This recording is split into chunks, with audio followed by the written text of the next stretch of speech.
Baik, kalau berbicara masalah UMKM ya, UMKM itu bukan usaha maneh kumaha maneh ya. Karena singkatannya ada yang seperti itu kan. Usaha maneh kumaha maneh gitu. Ya, benar-benar harus terkategorisasi bahwa UMKM tersebut levelnya memang di level mustahik gitu.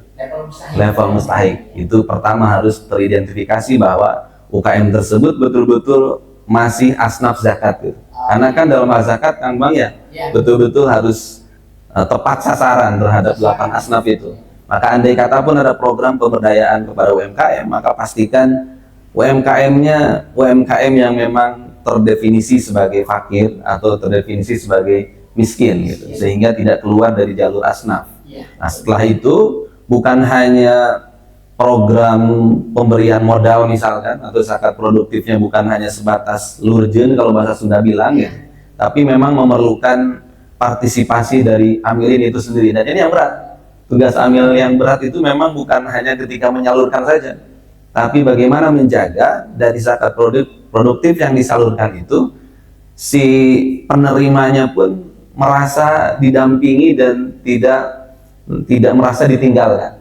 Karena kalau misalkan ditinggalkan begitu saja, manusia Indonesia hari ini kondisi mentalnya dia harus diakui memang agak kurang bagus juga gitu. Betul. Jadi terlebih misalkan dananya doi dana zakat jang urang ieu gitu. Maka akan sangat berbeda perlakuannya dibandingkan ketika mereka mendapatkan tambahan modal dari lembaga yang memang dia harus bayar secara penuh dan tertib misalkan. Kalau zakat produktif kan itu lebih sifatnya lunak gitu ya, sifatnya lunak karena memang hak mereka, tapi kita kenapa harus ada kembalian juga kepada kita, itu hanya sebatas proses saja supaya mereka pun terjaga secara mentalnya gitu. Tapi kadang masyarakat pun tahu kan ini hak saya, maka seolah merasa tidak tanda kutip kurang bertanggung jawab gitu ketika mengelola dalam bentuk usaha, sehingga banyak ya kisah gagalnya daripada kisah suksesnya mungkin seperti itu gitu.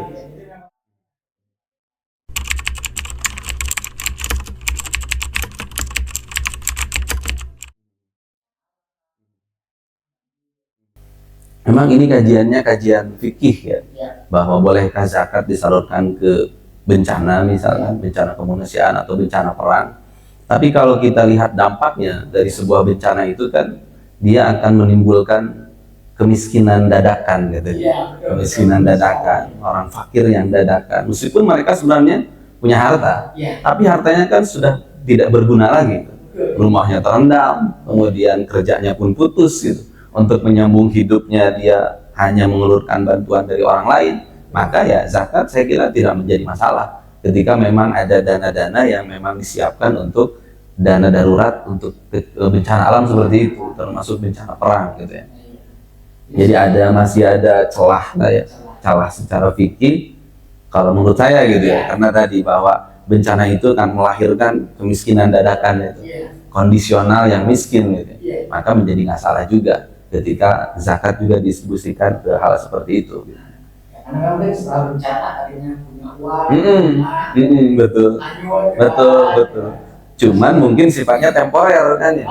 Ketika bencananya sudah hilang, dia sudah normal lagi, berarti dia sudah bukan mustahik lagi, gitu. Dan bagian lagi. Gitu. Sebelum ke sana, Kang Bang, ada temuan menarik nih secara data ya, bahwa anggaran APBN kita untuk masalah sosial itu sekitar 431 triliun gitu. Di APBN itu untuk anggaran pemberantasan masalah sosial. Dan ternyata potensi zakat di kita sebenarnya kan angkanya di 327 triliun ya per tahun potensinya gitu. Potensinya. Jadi sebenarnya kalau kita mau jujur, kalau toh ternyata menggunakan dana zakat untuk masalah sosial, Indonesia itu sudah cukup dengan dana zakat itu.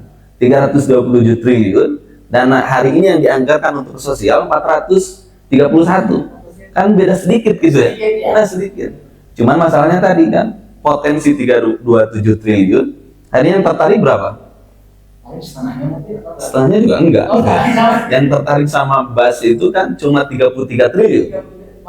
Masih jauh. Belum disambung las versis berapa, Lajisnu dan lembaga zakat yang lainnya. Ya mungkin angka terbaiknya kalaupun 100 triliun itu kan baru sepertiganya ya, Sepertiganya. baru sepertiganya. Jadi memang kita masih punya raksasa tidur yang belum kita bangunkan sebagai alat untuk memberantas masalah sosial itu gitu. Berarti ini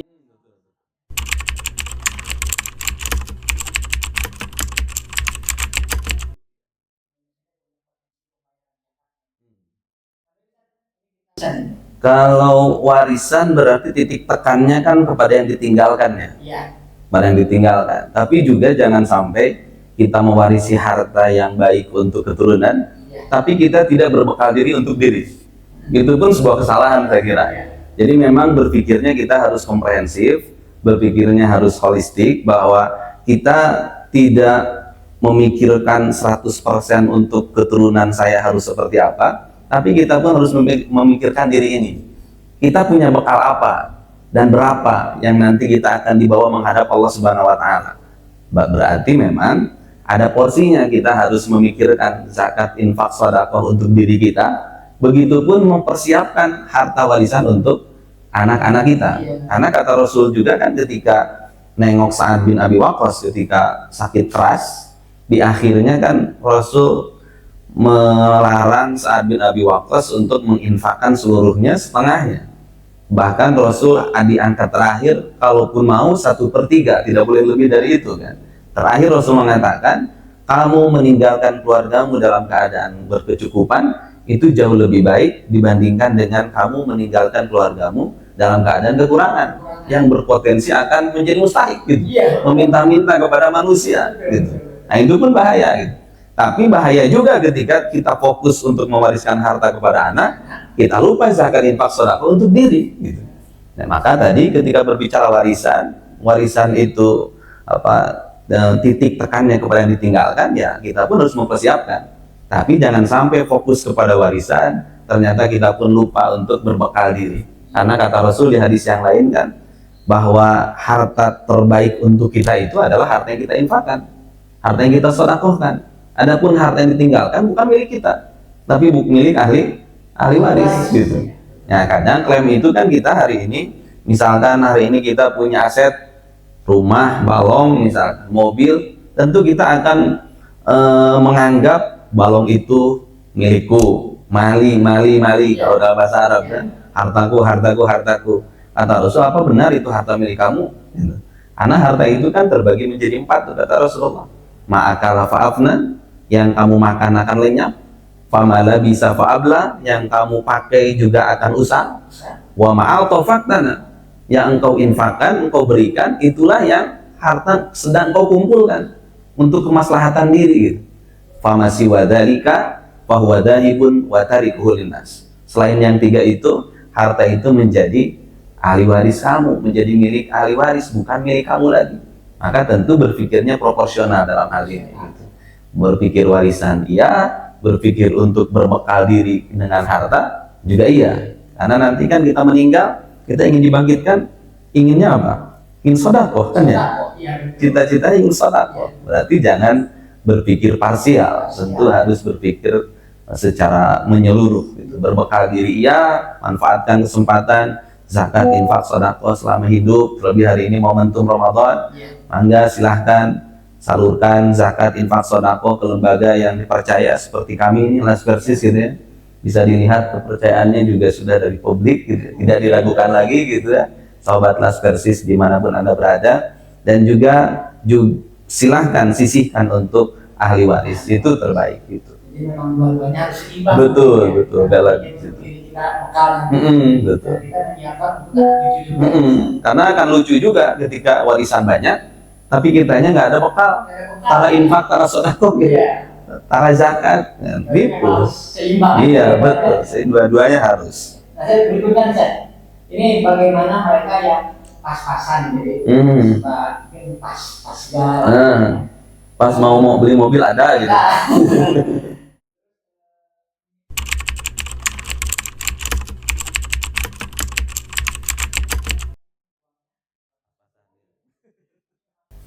Ini dihadapkan pada pilihan sulit berarti.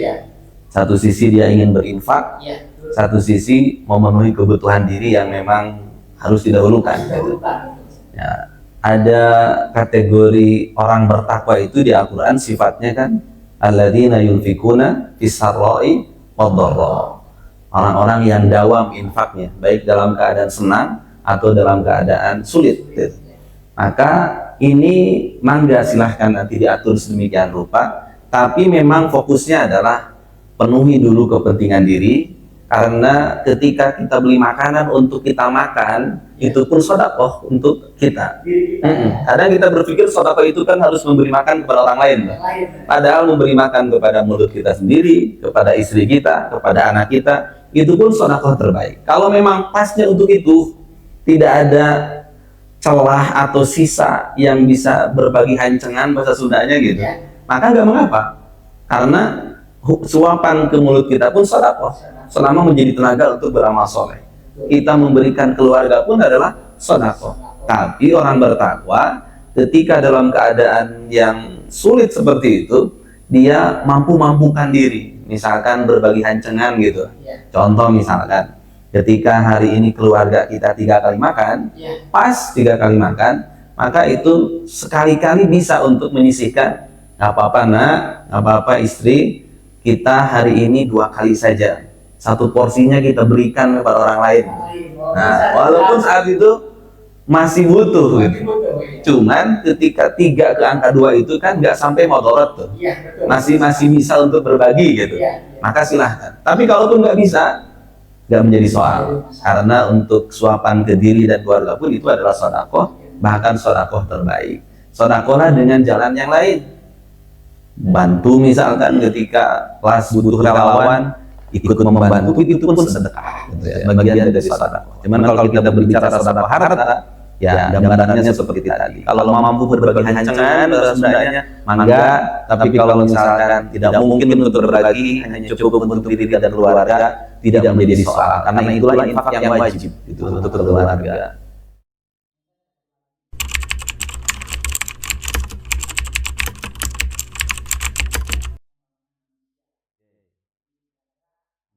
Dipastikan ada Human Development Index, indeks pembangunan manusia. Karena yang alat ukur indeks pembangunan manusia itu kan salah satunya adalah harapan hidup, angka harapan hidup, kemudian juga pendidikan, dan juga pendapatan per kapita. Itu kan syarat dengan fokus dari tujuan zakat itu sendiri, memperhatikan kelangsungan kehidupan fakir, miskin, supaya dia mampu untuk memenuhi hajat dasarnya, kebutuhan primer. Pendidikan primer bukan? Primer. Jadi pendidikan primer, angka harapan hidup juga itu terbangun di gizi yang baik, makan yang layak, dan itu dipastikan oleh zakat, bahwa orang fakir, orang miskin itu menjadi asna prioritas. Bahkan sebelum yang lain pun masalah perut dulu, masalah makan dulu, masalah gizi dulu, kemudian masalah pendidikan. Maka ada fisabilillah di zakat juga, itu perhatian. Maka dipastikan ini berkorelasi dan dipastikan ada penelitian juga gitu. Tapi sayangnya memang karena tadi zakat belum dikelola secara sempurna ideal menurut syariah, maka ya belum begitu signifikan. Padahal kita melihat juga di IPM Indonesia itu kan masih di urutan 18 kalau nggak salah di Asia itu. Jadi masih jauh kan, terlebih di dunia gitu. Masih rankingnya masih di ratusan gitu. Padahal mayoritas muslim, seolah nggak ada efeknya gitu. Kenapa seolah nggak ada efeknya? Karena tadi potensinya 327 triliun, yang tertarik baru sebatas puluhan, bahkan sepertiganya. Itu pun angka yang kita rata-rata pukul rata, yang sepertiganya, 2/3 kan belum. Karena apa zakat itu sebagai fondasi, sebagai pilar? Karena ketika pilarnya tidak tegak secara sempurna, bangunan itu goyah. Meja 4 ketika 3 kan lenyong gitu ya. Begitupun zakat Allah jadikan sebagai 5 pilar dari rukun Islam. Ketika zakat belum tegak secara sempurna, ya Islam goyah gitu ya. Belum tegak secara sempurna.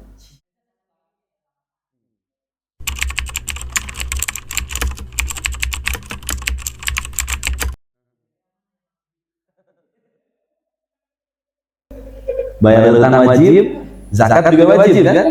Ya. Ini nanti ditanyakan Dewan Ispa. Zakat wajib, utang juga wajib gitu. Dua-duanya wajib. Kalau ada untuk membayar dua-duanya, ya dua-duanya tunaikan.